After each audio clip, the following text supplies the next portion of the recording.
Welcome back to the Food52 kitchen. Today we are going to talk about well-cooked eggs. Most people only ever aim for a perfect runny egg yolk. All I want to show you today is that that doesn't need to be the only way we cook our eggs. We're going to be braising some fried eggs in the sweet and sour style, and we're also going to be making golden coin eggs, which is a stir-fried, hard-boiled egg. We're going to be making two recipes today. The first is going to be a braised sweet and sour fried egg, and the second is going to be called a golden coin egg. First recipe first, we're going to be tackling our braised fried eggs. Okay, let's talk about fried eggs for a second. There are different ways that people like to fry eggs. I think, for example, a sunny side up is a version of a fried egg, but this in Cantonese, we would call a huo bao dan, which is, or in Chinese, a he bao dan. And what you're looking for, he bao stands for wallet. It means that the egg white is going to enclose the golden treasure that is the yolk inside. So basically all it is the flipped egg. However, in the very sort of Asian style, we prefer our eggs to be quite crispy on the side. When you see those little brown craggly bits, that is the Maillard reaction. That's caramelization of all those sugars and amino acids in the egg white itself. That's, in my opinion, my favorite part of an egg. Even if I were to fry a sunny side up egg, I like to see that nice brown skirt. So, hot wok, a very generous amount of oil. Get the wok hot before the oil goes in. Get the oil hot before the eggs go in. It's going to be quite a quick cook, and I'll do one first to show you how it's done, and then eventually, when you get good at this, you can cook multiple eggs at a time. Now that it's smoking, I'm just going to turn it down to something that is manageable. And that egg crack directly into the pan. Should bubble immediately. We want it nice and brown. We're almost deep frying the egg. This is the equivalent of a shallow fry. If your egg sticks to the bottom of the wok, it will release itself when it's fully cooked. We're not trying to cook the yolk the whole way now because it's going to be braised later, so it will eventually become fully cooked. But we definitely want that shape to set. You see how easily it slides around? Nice brown edges here. Once you see that, you want to flip it. If we were not to braise this type of egg would be delicious because you get a pretty nice flavor, Maillard caramelization reaction on the outside, but the inside yolk, you can control how runny or how cooked it's going to be. That's the doneness I'm looking for. Brown all over. Really thoroughly crispy on the outside. So, I still have a little bit of oil inside of that wok. I'm going to keep that there. And I'm going to build a really quick sweet and sour sauce. Other than the fact that we're eating well-cooked eggs today, the other thing that ties a lot of the flavor profiles of these two recipes together is their region of origin. So this mostly is southern, southwestern, sort of western Chinese cooking. Between that Sichuan area, known for their numbing spicy spice, and Hunan, which is known for a little bit more of that bright pepper spice. We're calling this a braised egg, so we're going to need a lot of savory notes. Basis of flavor today is going to be light soy sauce and a little bit of dark soy sauce for color, typical in very many braises. The sweet and sour components are first and foremost going to be vinegar. In this case, Chinese black rice vinegar, also known as zhenjiang vinegar. Sugar. Ketchup is a really nice sweet and sour basis for sweet and sour flavors because, first and foremost, ketchup is sweet and sour. Second of all, it's also a nice bright red, and it's got a little bit of body. It's a little bit thick, so it helps tie everything together. Even though traditionally, by the way, the red and sweet and sour would have come most likely from a fruit, such as hawthorn. Most likely, actually, just straight up hawthorn. Water is going to give us a little bit more volume. We're going to save a little bit of that water, pour it into our cornstarch, and add our cornstarch to the sauce in the beginning. That's the cornstarch. It's nice and watery now, but it's going to thicken. Next step, let's start cooking. By the way, aromatics today, garlic, ginger, and scallion. And we're putting in a little bit of fresh chili. This is bird's eye chili right here. But usually, in my opinion, or in my experience, in true Hunanese home cooking fashion, it would be a chili that is slightly less spicy, and larger, so you add more to it. If you want that red burst of color, bell peppers also work here, but obviously they would not be spicy.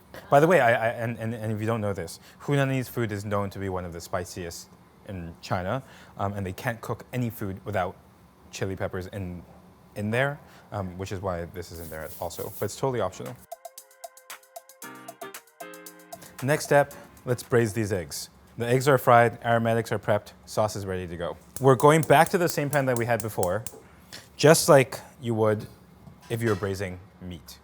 And if anything, this is actually very similar to a meat braising process. We're browning our protein to bring out some of those delicious brown caramelized flavors that we wouldn't be able to get if we went in and just braised it straight up. Inside of that wok, ginger is going to go in first.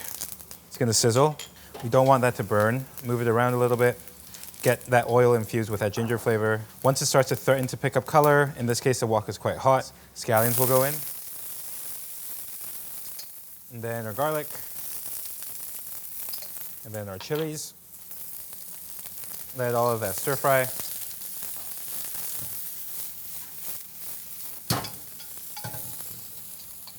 Once you start to smell everything coming together, that's when you want to add your sauce.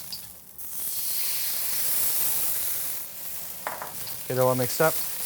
Wait for it to boil. You can see it's already starting to thicken because of that cornstarch that's inside of there. And that's when the eggs are going to return to the pan at a simmer.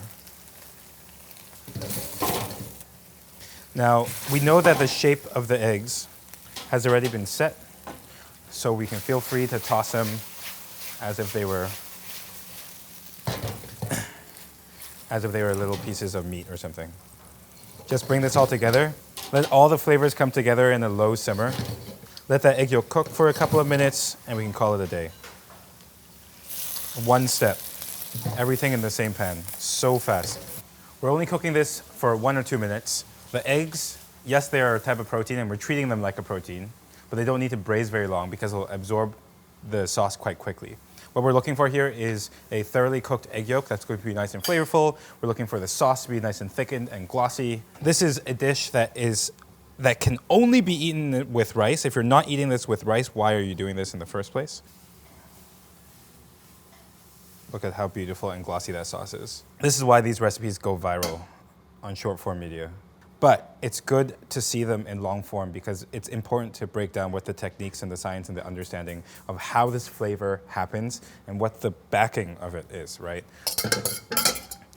Sauce is thickened properly, good balance of saltiness and savoriness. So that's the braised sweet and sour eggs. Before we dig into this, I'm also going to make the golden coin eggs to show you our other approach for building a delicious, well-cooked egg dish. All right, welcome to our second recipe. Now, golden coin eggs. Golden coin eggs in Chinese would be called 金钱蛋 or 金钱蛋. Golden coin egg, direct translation. The idea is to stir fry boiled eggs. Boiled eggs, for those of us who love boiled eggs, know that boiled eggs are quite delicious. There's quite a bit of flavor in that egg yolk that can only be coaxed out if we cook them fully. That's the fats, the amino acids, all of that stuff that's present in the egg yolk that's not in the egg white. This is what I stand for, which is taking yourself too seriously when you do simple things that everyone else has been doing for a very long time. Now, there are people more qualified than myself who have done very thorough studies about how to boil an egg. I will give you the short version today. For a perfectly hard-boiled egg, you're looking for a fully set egg white with a fully cooked egg yolk that is easy to peel and as much as possible has as little blemishes on the outside as possible. Here's the lowdown. For most home cooking recipes, take the eggs out of the fridge, put them slowly and gently in boiling hot water, not cold water. Cook them for 11 minutes. After 11 minutes, take them out, immediately plunge them into a cold bath. When they hit that cold bath, let them cool down and let it sit in there for at least 15 minutes. You can go as long as even overnight.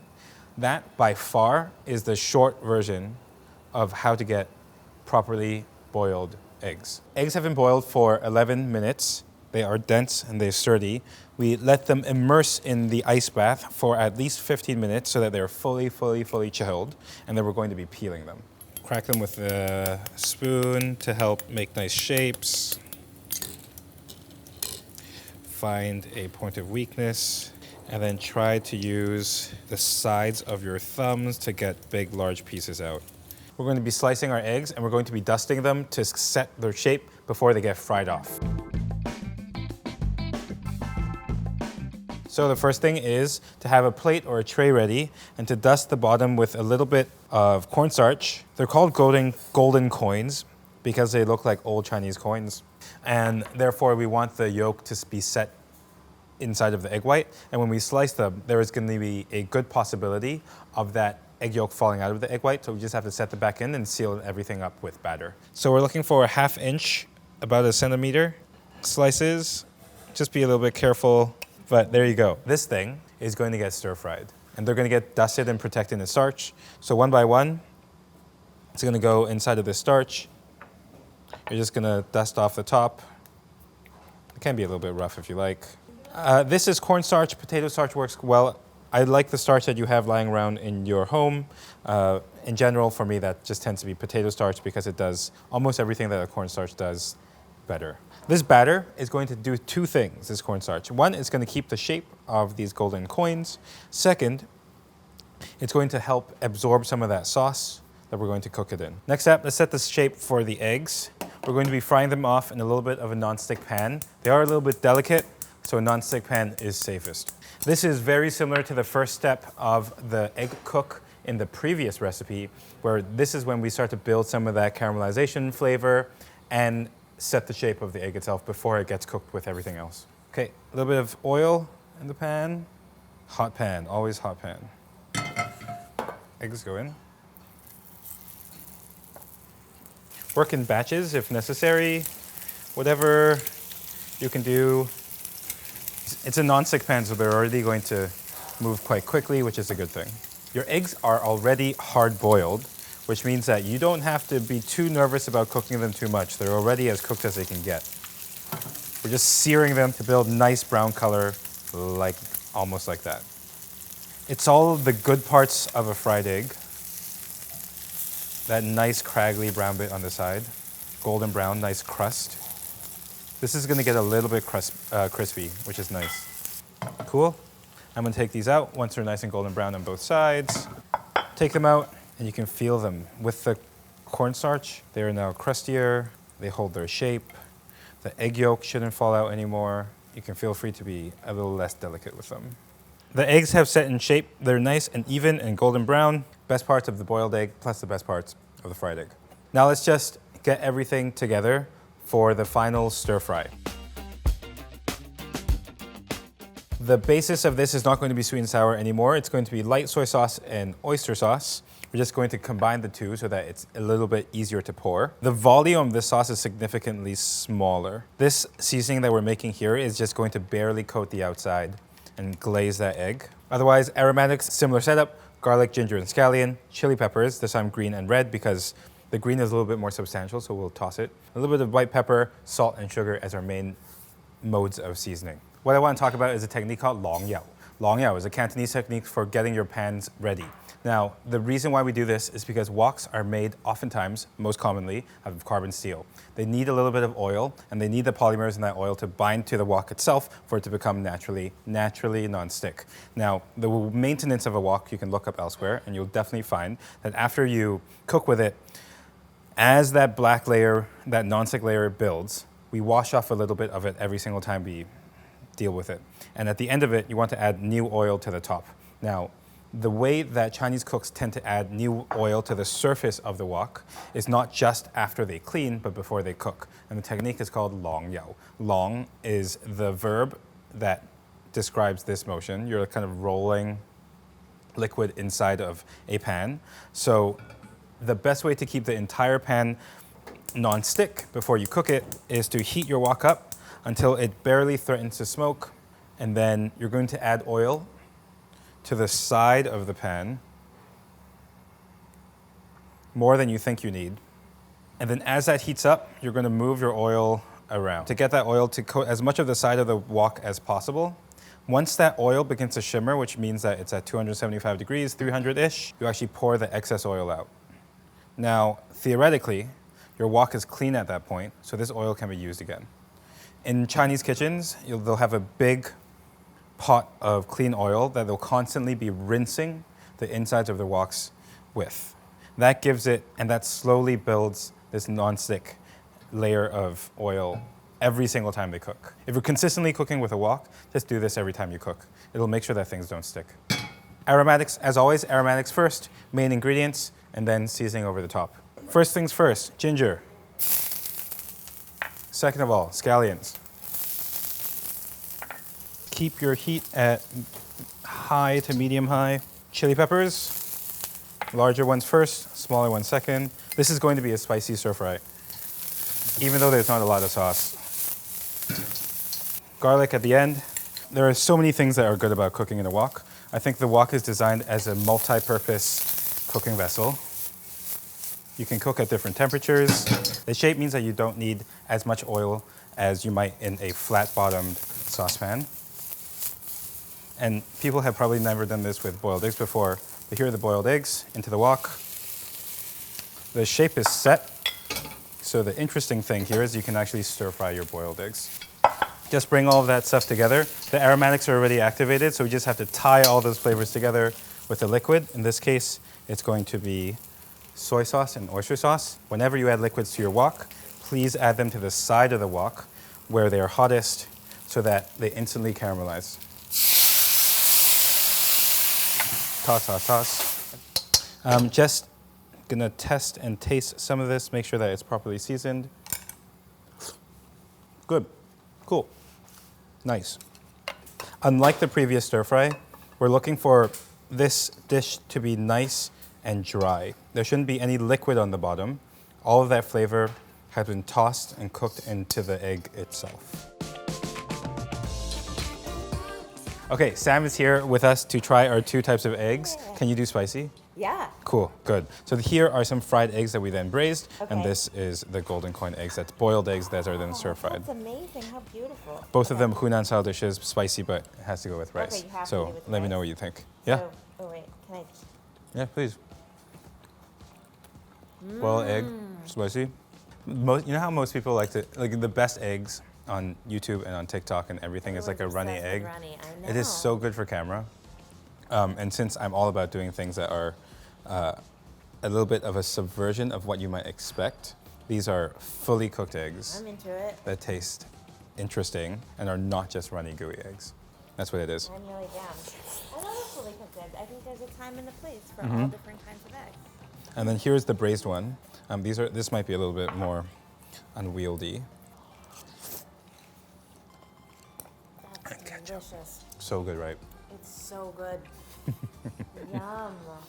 If you like this recipe, feel free to grab the recipe itself from the description box below. If you make it, let us know if you also like cooking your eggs all the way. See you in a little bit. Might be some weeks, but see you in a bit.